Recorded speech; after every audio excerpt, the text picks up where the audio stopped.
Okay.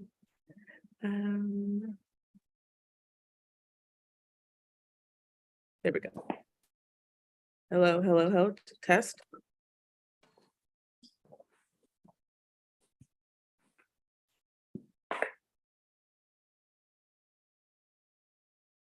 Okay. Great. So we are live and popping. Hello, everyone. My name is Elisheba Johnson. I am one of 4 co-founders of Wanawari, a Black Arts Center here in Seattle. We use arts and culture as a way to fight the displacement of Black people from historically Black neighborhoods. And we had the pleasure of having Mark Modimola here with us in residence for about a month and a half. And he created incredible pieces in the gallery. You still have till the end of the week to go see them. And so I'm going to introduce Mark, and then he's going to tell you more about his work. Mark Modimola is a South African artist based in Johannesburg, working in digital art, drawing and painting. His works explore the rhythms of African identity, carrying a spirit that emphasizes the supernatural experience of Blackness. Modimola's work explores natural themes in the search for a deeper connection between Africans and nature. He's inspired by nature's persona and its impression on the human spirit. Known for his surreal illustrations, his collaborations with Africa Fashion International for Johannesburg Fashion Week in 2018 and Jaguar for 2021, hashtag Give Her a Crown campaign. His work has been published in Afropolitan Magazine, The Crawls 2019, Guide to African Spirituality, Volume 0, a 2021 South African graphic novel called All Rise, which is for sale internationally. The design in Daba 2020 Emerging Creative is also recognized through music collaborations, including Oskido, music by duo Rick Jade, Pretty Ugly, and Ginger Trail, Zamake, and Thandiwazi Mazwa. The young artist remains a growing and vibrant presence in the international art community. Please join me in welcoming Mark Modimola. Welcome. Thank you so much. Thank you so much, Elisheba. I appreciate the introduction. Let me just start off by saying, again, thank you to Wanawari House for hosting me and allowing me the time and support and the platform to create and share these works. I'll share my screen and just take you all through the artworks. Thank you. All right.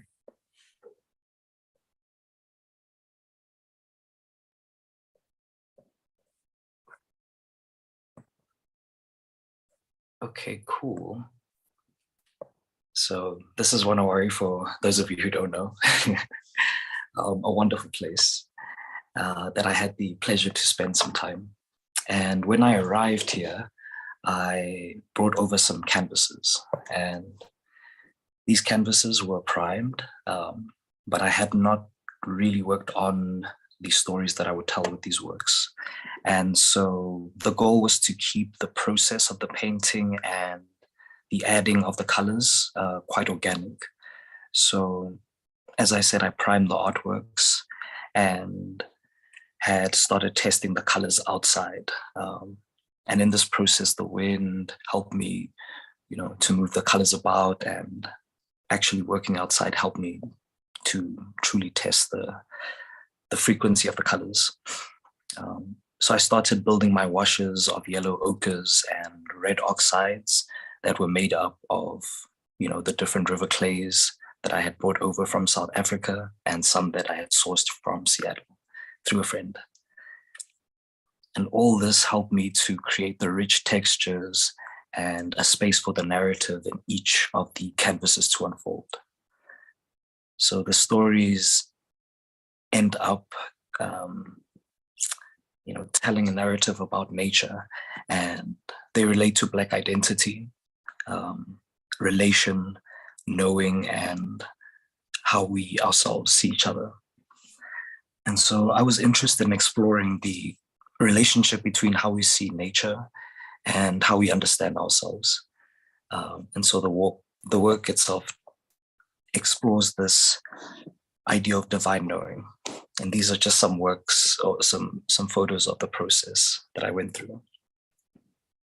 And so in this exploration of this idea of a divine knowing and the sacred and family and self and identity, I came up with this work. I didn't, again, so much plan the narratives except for the sizes of the works, which are sort of the same size as a door frame. So they're quite large, and the number of works and the materials that I would use. So hence, when I did arrive to Seattle, something that stood out over the few days that I was there was the sky. Firstly, it's beautiful there, but the sky stood out, and so this idea of the sky kept replaying in my head, and I started working on it as a theme.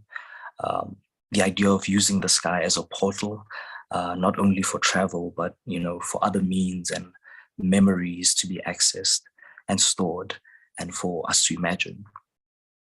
And so these imaginings and ideas, they exist in the sky, among the clouds, and the sky becomes, sort of a theater where a communal, shared, collective idea can exist, and thoughts. It becomes sort of a plane, and eventually the sky becomes a landscape. And so all this to say that the sky becomes a sacred landscape. So in this artwork that I'm sharing right now, Letsa ka moya, the term Letsa in Setswana, a South African language, translates to the verb meaning to play, and specifically to play music. It's often used when someone whistles. So we would say, o letsa melody, which means they are whistling. The artwork relates also to moya, which means spirit. And so the work describes how one plays with spirit. And a second name also exists for the artwork, which relates to the term Letsa ka moya, which is le reveal. And the le reveal means the morning song that's usually played on a trumpet, usually by soldiers, and it wakes up the base camp. So it's meant as a call to awaken, and it's a melody that stirs the spirit.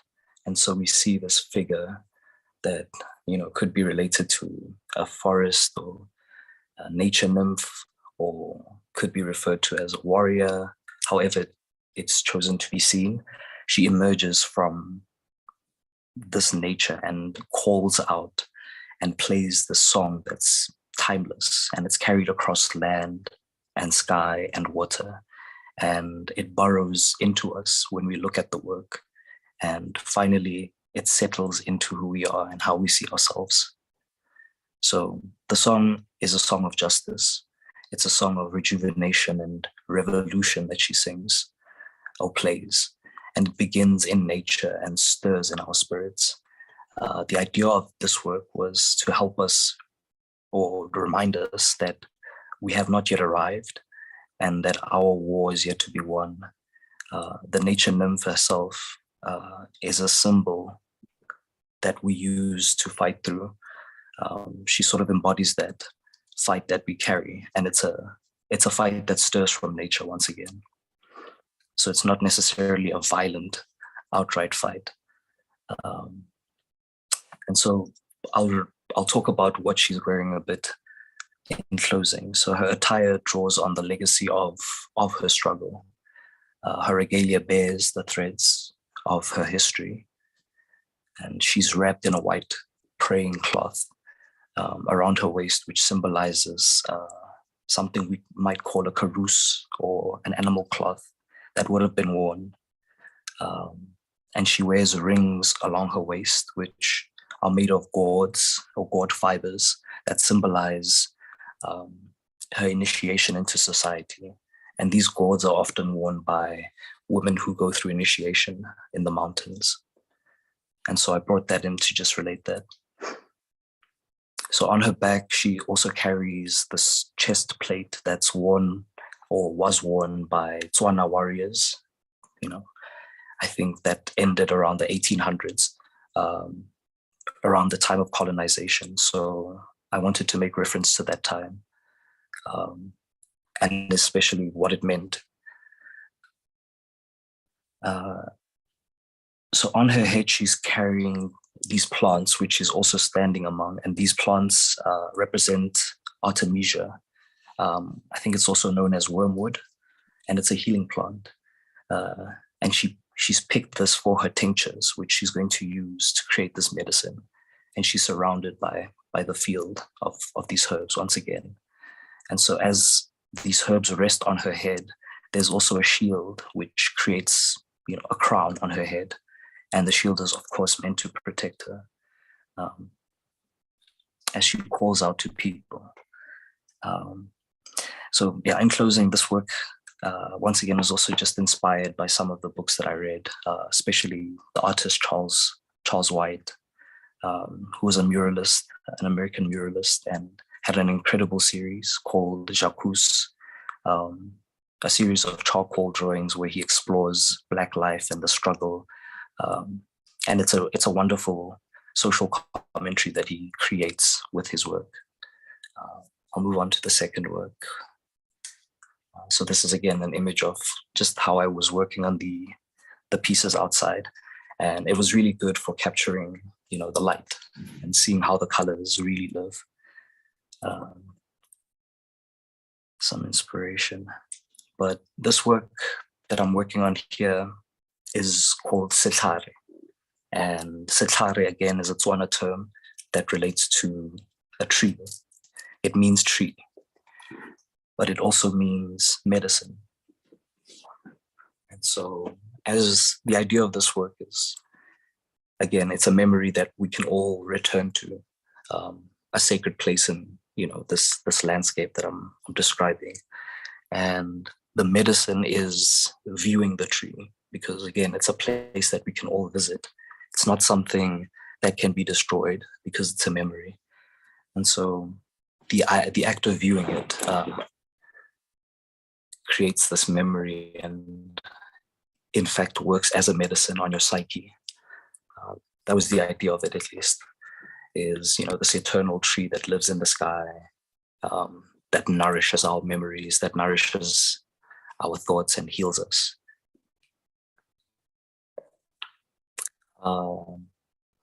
Yeah, as I said, a lot of the thinking that went into the works, again, were also inspired by other artists that I've discovered, other American artists who worked in various materials, sculpture, and it started, I think, activating a different way of just viewing the canvas for myself. And so this is again an image of some sketches that I made while exploring the third piece, which looks at the idea of understanding and how we see understanding. And the work, it centers around a main character and a bird. You can see it here. So the idea of this, it came from a term that we again use colloquially in South Africa. The term is wanswara, which translates to, do you understand me? Do you get me? And so it's slang that, yeah, it means you get me. But at the same time, the rough translation of the term means, do you have me? Are you holding me? Are you supporting me? And so this is a question that the bird asks the figure that we see. The bird is questioning how she exists in the sky, because it's a place that, is usually occupied by creatures like birds, not people. And so seeing the figure in the sky, the bird wonders, do you understand what I go through? Do you understand this feeling that I get from this? Do you understand me? And at the same time, it's a reference to her identity and her hair specifically, and how, this awesome hairstyle that kind of just wraps above her head is held by these sort of pillars, but they're actually hair combs or hairpins. And so she's held by her culture, in other words. And these combs and these pillars represent her values and what actually grounds her. yeah, so that was the idea of this work, is, relating to culture and understanding and how we see ourselves and finding an understanding with elements of nature.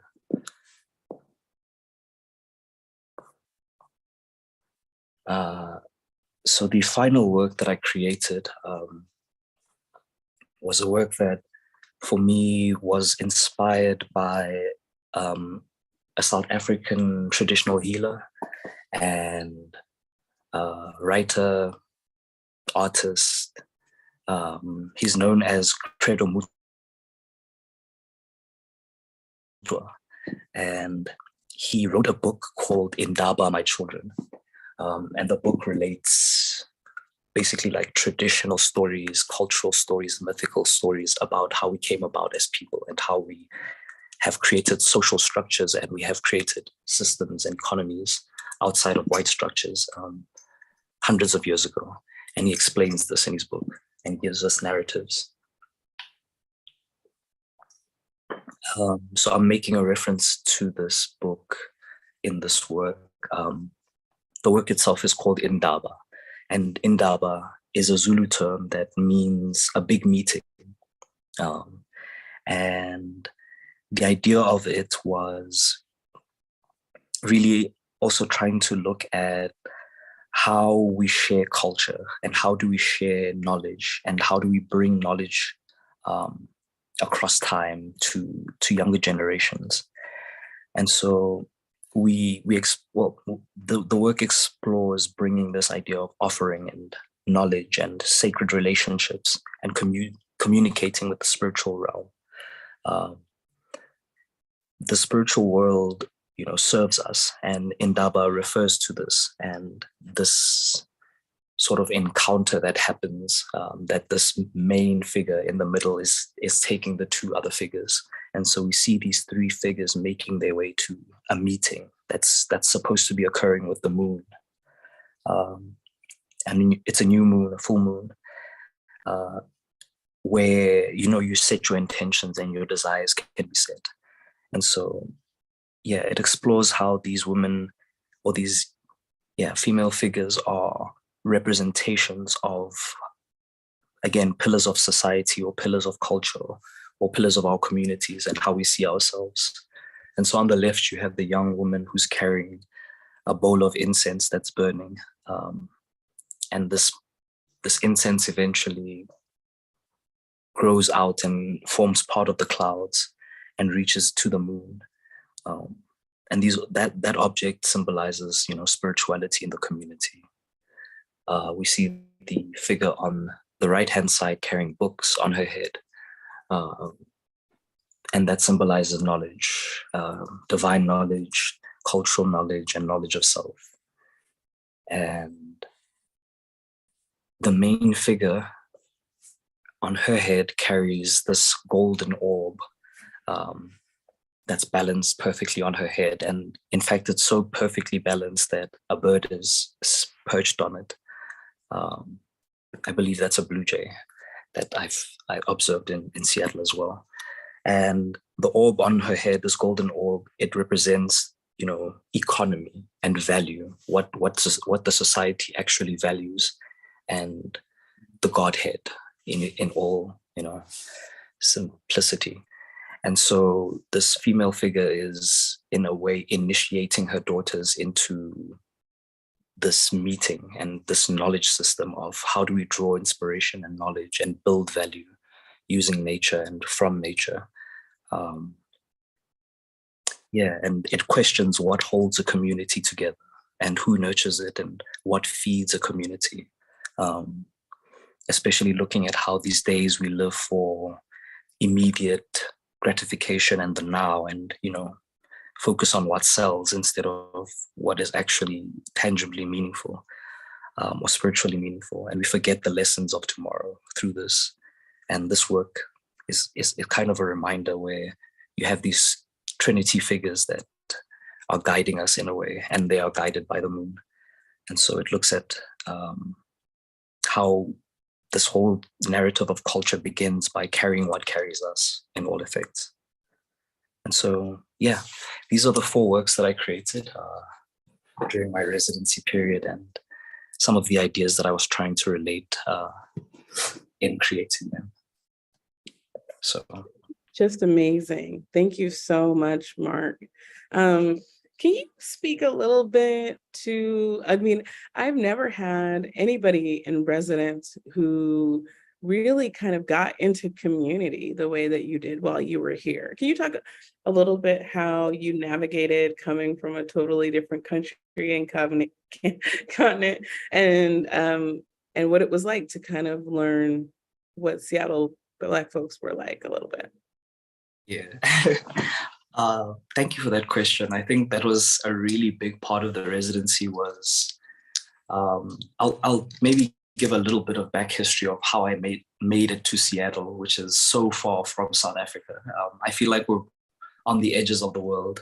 Yeah. And so a few years ago, I had applied for an artist call for a public project that saw me representing the Black community as a whole in a project, which brought up some anxieties for me coming to Seattle to represent Black people where I'd never been. And so I had a whole bunch of questions. For instance, where are the Black people? What is their history? How did they get here? What are their stories and how do they see themselves? And so I think going so far from home, coming to Seattle, I did get homesick and looked for, I think, Africans. And so there's the warmth that naturally just comes from being able to speak to Black people and relate to them.